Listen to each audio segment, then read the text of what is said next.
तीन बहनों की लालची भाभी। करिश्मा, रेशमा और मनीषा तीन बहनें हैं। उनका एक भाई भी है, मयंक। मयंक अपनी बहनों को बहुत प्यार करता है, लेकिन मयंक की पत्नी सविता इस मामले में मयंक से बिल्कुल ही अलग है। वो अपनी ननदों का जितना बुरा कर सकती है उतना बुरा करती ही रहती है और अपनी ननदों पर हुक्म भी चलाती है। करिश्मा, करिश्मा, तुमने अभी तक नाश्ता नहीं बनाया? तुम्हारे भैया को ऑफिस जाने में देर हो रही है। हाँ भाभी, बस अभी बनाती हूँ। करिश्मा, तुम ये ढीलापन छोड़ दो। कल को पराये घर जाना है। वहाँ अगर तुम इस तरह से काम करोगी तो लोग क्या कहेंगे कि माँ ने और भाभी ने कुछ सिखाया नहीं। और तुम्हारी दोनों बहनें कहाँ हैं? अब रेशमा मार्केट गई है और मनीषा सो रही है। क्या? सुबह के 8 बज रहे हैं और ये महारानी अभी भी सो रही है? ये कहते हुए सविता अपनी सास दुर्गा देवी के पास जाती है। माँ जी, देख रही हो अपनी बेटियों के तौर तरीके? क्या हुआ बहू, सुबह सुबह क्या कर दिया मेरी बेटियों ने? अरे एक तो अभी अभी उठकर किचन में गई है, दूसरी सुबह सुबह बाहर चली गई और तीसरी अभी तक सो रही है। क्या करूं मैं इन तीनों का? मैं तो परेशान हो गई हूँ। जा जाकर उठा उसे और रेशमा से मैं बात करती हूँ। सविता सीधा मनीषा के कमरे में जाती है और उससे कहती है, महारानी जल्दी उठो, सूरज सर पर आ गया है। भाभी थोड़ी देर और सोने दो ना, मैं रात को लेट सोई थी। वो क्या है ना, यूनिट टेस्ट चल रहे हैं। शराफत से उठती है या नहीं, या फिर पानी की भरी बाल्टी डालूं तेरे ऊपर?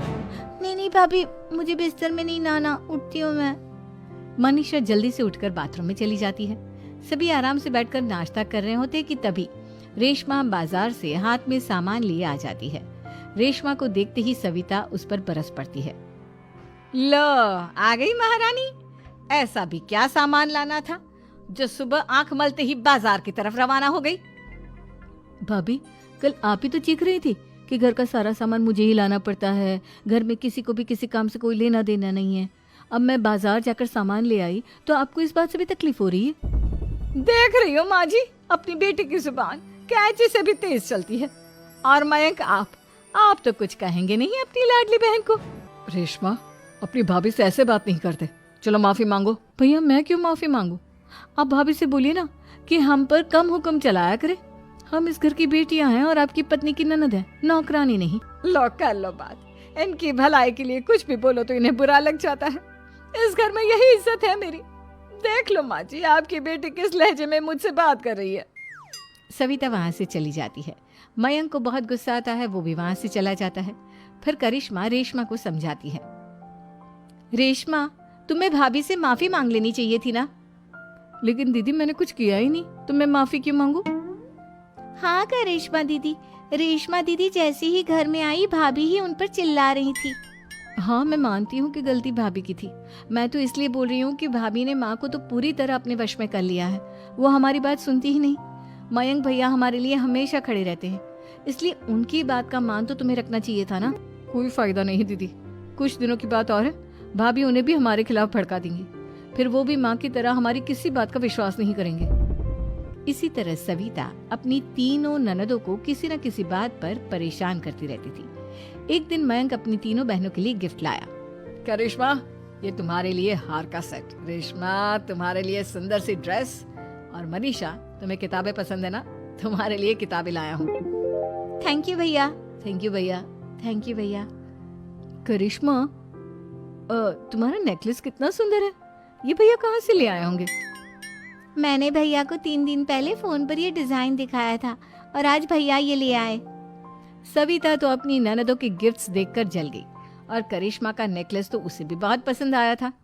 अपनी बहनों के लिए कितना अच्छा नेकलेस लेकर आए हैं, मुझे कभी कोई गिफ्ट नहीं दिया।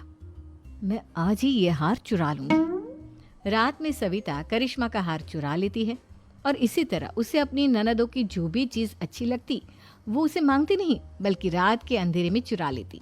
इसी तरह दिन बीतते गए और सविता ने मयंक के दिल में भी उसकी बहनों के लिए नफरत पैदा कर दी। एक दिन मयंक ने करिश्मा और रेशमा के लिए रिश्ता देखा और ये बात उसने घर में सबको बताई। माँ, करिश्मा और रेशमा के लिए बहुत अच्छा रिश्ता आया है। वो लोग कल इन्हें देखने आ रहे हैं। आप और सविता मिलकर सारी तैयारी कर लेना। ये सुनकर करिश्मा और रेशमा खुश हो जाती हैं। मीरपुर नाम के शहर में तेजस अपनी पत्नी नीरू के साथ रहता था। पति पत्नी दोनों ही नौकरी करते थे। एक दिन तेजस गांव अपनी माँ के पास फोन करता है। हेलो, प्रणाम माँ। जीते रहो माँ, तुम दादी बनने वाली हो हैं? अरे वाह, ठीक है बेटा, मैं कल ही आती हूँ। जब माँ जी शहर पहुंची तो बेटे बहू ने बहुत अच्छे से स्वागत किया। लीजिए माँ जी चाय। अरे गर्मा गर्म पकोड़े ले आओ माँ के लिए। नीरू रसोई में गई और 2 मिनट में ही पकोड़े ले आई। जी ये लीजिए। बहू जादू से बनाए हैं क्या? अभी तो रसोई में गई थी। यम्मी। माँ जी, शीला रसोई में पकोड़े तल रही है, मैं बस लेकर आई। हे भगवान, मेरा धर्म भ्रष्ट कर दिया तूने। अब तो गंगा जल से शुद्धिकरण करना होगा। दूसरे दिन, माँ जी मैंने नाश्ता बना दिया है, ऑफिस जा रही हूँ। पर अभी तो घर का सारा काम पड़ा है। शीला आती ही होगी, झाड़ू पोछा बर्तन कपड़े वो सब कर लेगी। हमारे जमाने में घर का सारा काम हम ही करते थे। जी माँ जी, आप बहुत होशियार हैं, मैं घर ऑफिस दोनों नहीं संभाल पाती। तो जरूरत क्या है घर से बाहर जाकर चाकरी करने की? वैसे भी घर का काम खुद करने से घर में बरकत आती है, समझी? पर माँ जी। पर वर कुछ नहीं, इस महीने की पगार मिले फिर ऑफिस बंद है। हाँ। रात को नीरू तेजस से कहती है, सुनिए जी, माँ जी बोल रही थी कि मैं नौकरी छोड़ दूं। वैसे ठीक ही तो है, अभी तुम्हें आराम की जरूरत है। फिर भी आराम कहाँ, शीला को छुड़ाने के लिए बोल रही थी। तो अब 24 घंटे में इतना काम तो कर ही सकती हो। पर जॉब पसंद है मुझे, घर पर मन नहीं लगेगा। अगले दिन जब दोनों ऑफिस के लिए निकल रहे थे, मेरी तो कोई कीमत ही नहीं है इस घर में। माँ जी, आजकल महंगाई बहुत है, रहन सहन भी बदल गया है, दोनों नौकरी करते हैं तभी ठीक रहता है। अच्छा, तू कहना क्या चाहती है? मेरा बेटा तुझे बिठा के खिला नहीं सकता? तू ही इस घर का खर्च चला रही है, हैं? नहीं माँ जी, मेरा वो मतलब नहीं था। मतलब खूब समझती हूँ, ये बाल धूप में सफेद नहीं किए मैंने। हाँ। अब तो ये रोज का काम हो गया था। तेजस भी रोज की झिकझिक से परेशान हो गया था।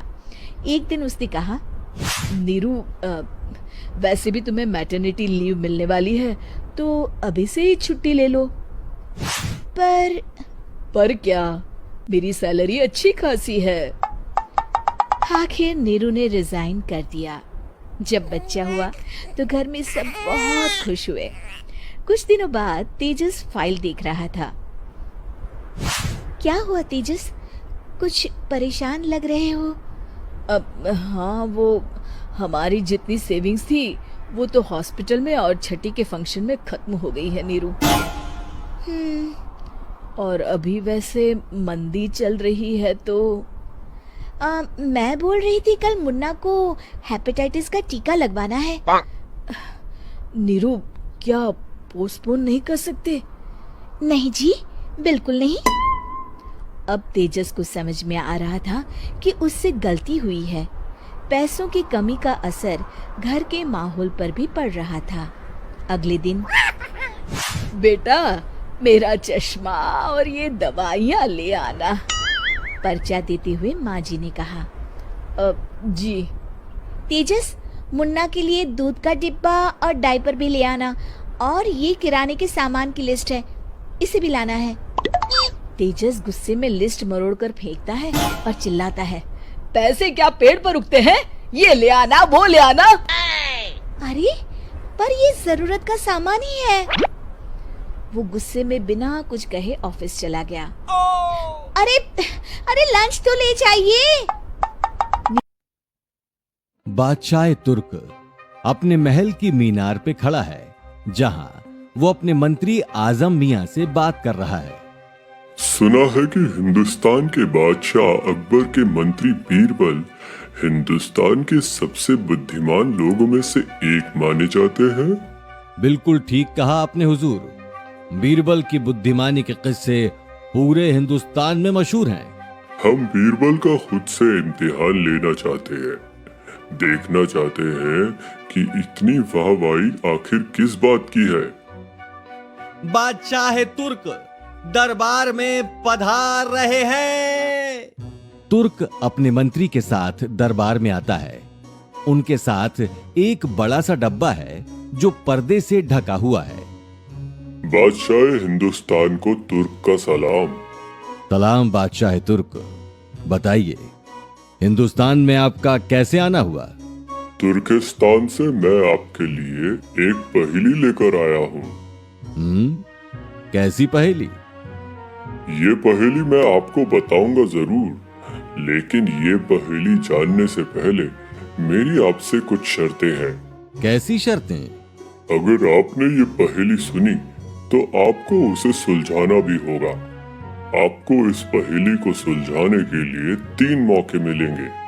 अगर आपने उन 3 मौकों में इस पहेली को नहीं सुलझाया तो आपको शाह तुर्क के सामने झुकना होगा। ये सुनते ही राजा की प्रजा से वीर बलजीत और मानसिंह अपनी तलवार तैयार किए खड़े हो जाते हैं। गुस्ताखी!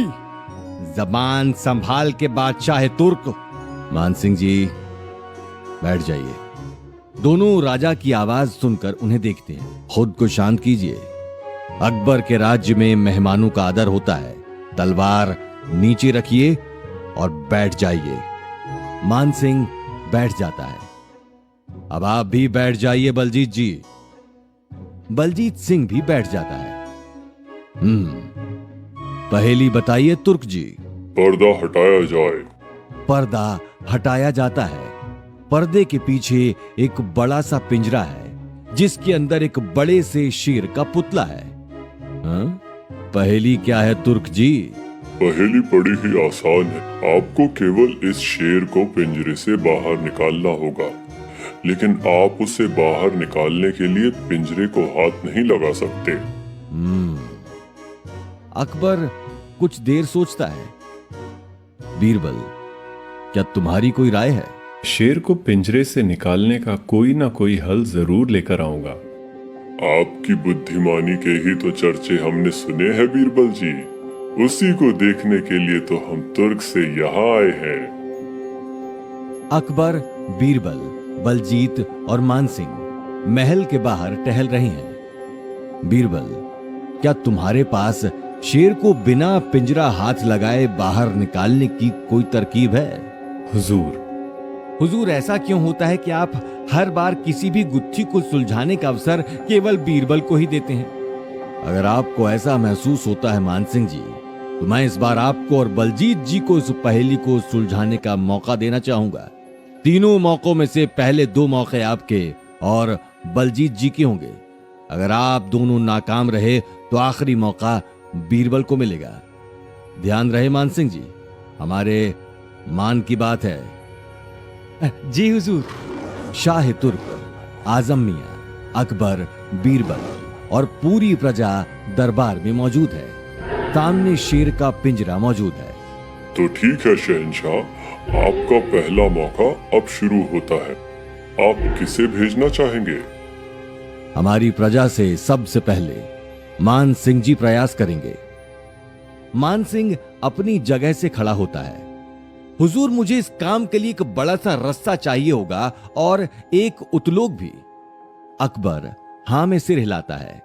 मानसिंह के लिए उसके हिसाब से उतलोक पिंजरे के ठीक ऊपर लगाया जाता है, जिससे एक मोटा रस्सा बंधा है जो पिंजरे को जकड़े हुए है। मानसिंह पिंजरे के पीछे जाकर उसे रस्से से खींचता है। पिंजरा उठने लगता है।